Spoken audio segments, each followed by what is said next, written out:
Jahangir conference में सारे यहाँ पे मौजूद हैं और इधर ये लिखा हुआ है कि democracy is not just about elections, it is about the protection of human rights. तो मुझे आप ये बताएं कि जिस मुल्क की अदालतों के जज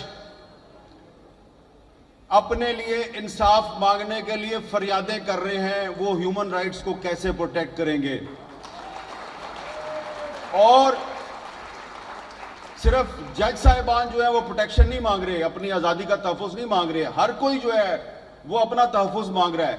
और ये सिचुएशन सिर्फ पाकिस्तान में नहीं है, ये इस पूरे रीजन में इस वक्त यही सूरत हाल है। इंडिया की सूरत हाल भी कोई मुख्तलिफ नहीं है, श्रीलंका की सूरत हाल भी कोई मुख्तलिफ नहीं है, बांग्लादेश की सूरत हाल भी कोई मुख्तलिफ नहीं है, लेकिन हम बात कर रहे हैं पाकिस्तान में, पाकिस्तान के बारे में। तो यहाँ पर इस वक्त जिस आइन की बालादस्ती की यहाँ पे बात हो रही है, ये आपको मानना पड़ेगा, मानो या ना मानो, आइन पाकिस्तान को यहाँ पर तकरीबन गैर मुअस्सर कर दिया गया है। आप जिस आइन के तहफ़्फ़ुज़ की बात कर रहे हैं वो पहले से गैर महफूज है, उसकी वायलेशन सिर्फ गैर सियासी लोग नहीं करते, सियासी लोग भी करते हैं। और अब पाकिस्तान का मीडिया, हम जैसे लोग जो कहते थे जी कि आइन अगर उस पर अमल दरामद हो तो सारे मसले हल हो जाएंगे, अब हमें लगता है कि आइन तो खुद तहफ़्फ़ुज़ मांग रहा है। और क्योंकि मैं सहाफ़ी हूं तो मैं तो सहाफ़ियों की बात करूंगा। जितने गैर महफूज पाकिस्तान के सहाफ़ी इस दौर में हैं, कभी नहीं थे इससे पहले। आप देखें कि इस मुल्क की सुप्रीम कोर्ट ने एक सहाफ़ी अरशद शरीफ के कत्ल पर अज़ खुद नोटिस लिया। क्या हुआ? सुप्रीम कोर्ट के चीफ जस्टिस ने अज़ खुद नोटिस लिया, कुछ भी नहीं हुआ। एक इंक्वायरी टीम कीनिया भेजी, वापस आई, कुछ नहीं हुआ।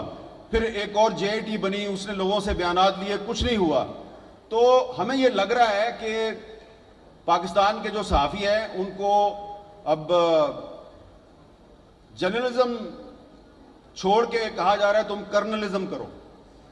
तो हमने तो भाई जर्नलिज्म ही करनी है, वो वाला काम नहीं करना जो जनरल ज़ियाउल हक के दौर में होता था या जनरल परवेज़ मुशर्रफ के दौर में होता था।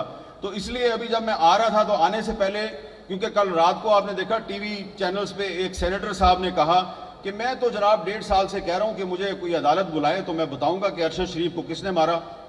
तो मैंने फिर आज आते हुए इस्लामाबाद हाई कोर्ट में पिटीशन दायर कर दी है कि एक जुडिशल कमीशन बनाएं और जिस किसी के पास भी कोई इंफॉर्मेशन है कि अरशद शरीफ को किसने मारा वो उस कमीशन के सामने आगे बताए। तो अब देखते हैं कि अरशद शरीफ का जो कत्ल है उसका कोई जिम्मेदार जो है वो सामने आता या नहीं आता। और दूसरी बात यह है कि यहाँ पे आगे तकरीरें करना बड़ा आसान है, लेकिन ये जो लोग ये कॉन्फ्रेंस ऑर्गेनाइज करते हैं उनके मसाइल को भी समझें। मैं उनके मसाइल में इजाफा नहीं करना चाहता, इसलिए कि धुआंधार तकरीर करके हम तो चले जाएंगे और उन्होंने यहीं पे रहना, अगले साल फिर कॉन्फ्रेंस करनी है। तो वो सनाउल्लाह बलोच साहब कह रहे थे ना कि आप एक कॉन्फ्रेंस ना किया करें, 2 या 3 किया करें। तो आप भी पहले सिर्फ एक पार्टी नहीं, जिन पार्टियों के लीडरों ने यहाँ पे आके तकरीरें की हैं वो अपनी अपनी पार्टियों से 2 या 3 उन लोगों को निकालें और फिर अगले साल आए। तो इसलिए हमने अब ये फैसला किया है कि हमें तकसीम कर दिया गया है, हम एक दूसरे पे एतमाद नहीं करते। अरशद शरीफ का जो कत्ल का मुकदमा है उसको हम टेक अप करने में, उस पर कोई तहरीक चलाने में कामयाब नहीं हुए, लिहाजा हमने अब फैसला किया है कि अब किसी और के पास नहीं जाना।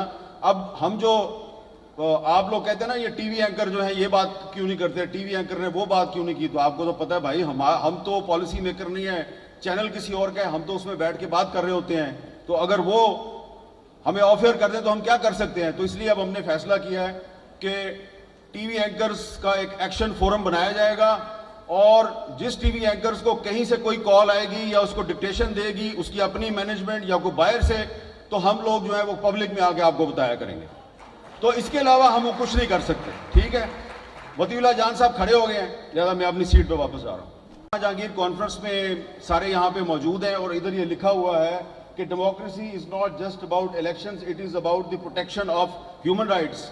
तो मुझे आप ये बताएं कि जिस मुल्क की अदालतों के जज अपने लिए इंसाफ मांगने के लिए फरियादें कर रहे हैं, वो ह्यूमन राइट्स को कैसे प्रोटेक्ट करेंगे? और सिर्फ जज साहिबान जो है वो प्रोटेक्शन नहीं मांग रहे, अपनी आज़ादी का तहफ़्फ़ुज़ नहीं मांग रहे, हर कोई जो है وہ اپنا تحفظ مانگ رہا ہے. اور یہ سچویشن صرف پاکستان میں نہیں ہے, یہ اس پورے ریجن میں اس وقت یہی صورتحال ہے. انڈیا کی صورتحال بھی کوئی مختلف نہیں ہے, سری لنکا کی صورتحال بھی کوئی مختلف نہیں ہے, بنگلہ دیش کی صورتحال بھی کوئی مختلف نہیں ہے. لیکن ہم بات کر رہے ہیں پاکستان میں, پاکستان کے بارے میں. تو یہاں پر اس وقت جس آئین کی بالادستی کی یہاں پہ بات ہو رہی ہے, یہ آپ کو ماننا پڑے گا, مانو یا نہ مانو. آئین پاکستان کو یہاں پر تقریباً غیر مؤثر کر دیا گیا ہے. آپ جس آئین کے تحفظ کی بات کر رہے ہیں وہ پہلے سے غیر محفوظ ہے.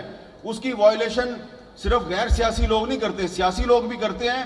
اور اب پاکستان کا میڈیا, ہم جیسے لوگ جو کہتے تھے جی کہ آئین اگر اس پہ عمل درآمد ہو تو سارے مسئلے حل ہو جائیں گے, اب ہمیں لگتا ہے کہ آئین تو خود تحفظ مانگ رہا ہے. اور کیونکہ میں صحافی ہوں تو میں تو صحافیوں کی بات کروں گا. جتنے غیر محفوظ پاکستان کے صحافی اس دور میں ہیں, کبھی نہیں تھے اس سے پہلے.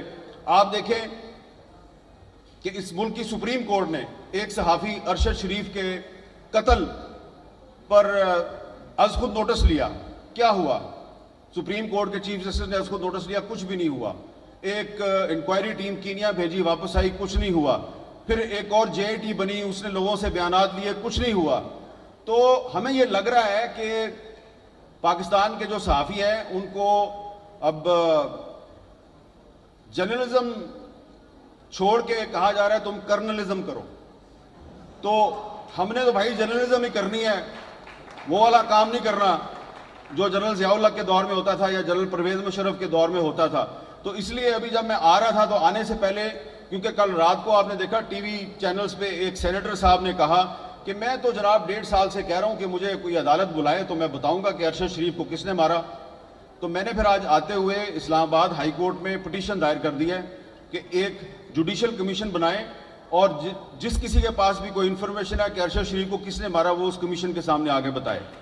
تو اب دیکھتے ہیں کہ ارشد شریف کا جو قتل ہے اس کا کوئی ذمہ دار جو ہے وہ سامنے آتا یا نہیں آتا. اور دوسری بات یہ ہے کہ یہاں پہ آگے تقریریں کرنا بڑا آسان ہے, لیکن یہ جو لوگ یہ کانفرنس آرگنائز کرتے ہیں ان کے مسائل کو بھی سمجھیں. میں ان کے مسائل میں اضافہ نہیں کرنا چاہتا, اس لیے کہ دھواں دار تقریر کر کے ہم تو چلے جائیں گے اور انہوں نے یہیں پہ رہنا, اگلے سال پھر کانفرنس کرنی ہے. تو وہ ثناء اللہ بلوچ صاحب کہہ رہے تھے نا کہ آپ ایک کانفرنس نہ کیا کریں, 2 یا 3 کیا کریں. تو آپ بھی پہلے صرف ایک پارٹی نہیں, جن پارٹیوں کے لیڈروں نے یہاں پہ آ کے تقریریں کی ہیں وہ اپنی اپنی پارٹیوں سے 2 یا 3 ان لوگوں کو نکالیں اور پھر اگلے سال آئیں. تو اس لیے ہم نے اب یہ فیصلہ کیا ہے کہ ہمیں تقسیم کر دیا گیا ہے, ہم ایک دوسرے پہ اعتماد نہیں کرتے. ارشد شریف کا جو قتل کا مقدمہ ہے اس کو ہم ٹیک اپ کرنے میں, اس پر کوئی تحریک چلانے میں کامیاب نہیں ہوئے. لہذا ہم نے اب فیصلہ کیا ہے کہ اب کسی اور کے پاس نہیں جانا. اب ہم جو آپ لوگ کہتے ہیں نا یہ ٹی وی اینکر جو ہیں یہ بات کیوں نہیں کرتے, ٹی وی اینکر نے وہ بات کیوں نہیں کی, تو آپ کو تو پتہ ہے بھائی ہم تو پالیسی میکر نہیں ہے, چینل کسی اور کا ہے, ہم تو اس میں بیٹھ کے بات کر رہے ہوتے ہیں.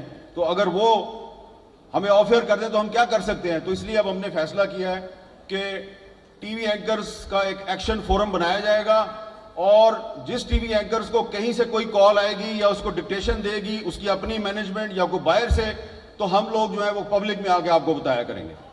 تو اس کے علاوہ ہم وہ کچھ نہیں کر سکتے. ٹھیک ہے, وطی اللہ جان صاحب کھڑے ہو گئے ہیں, لہٰذا میں اپنی سیٹ پہ واپس جا رہا ہوں.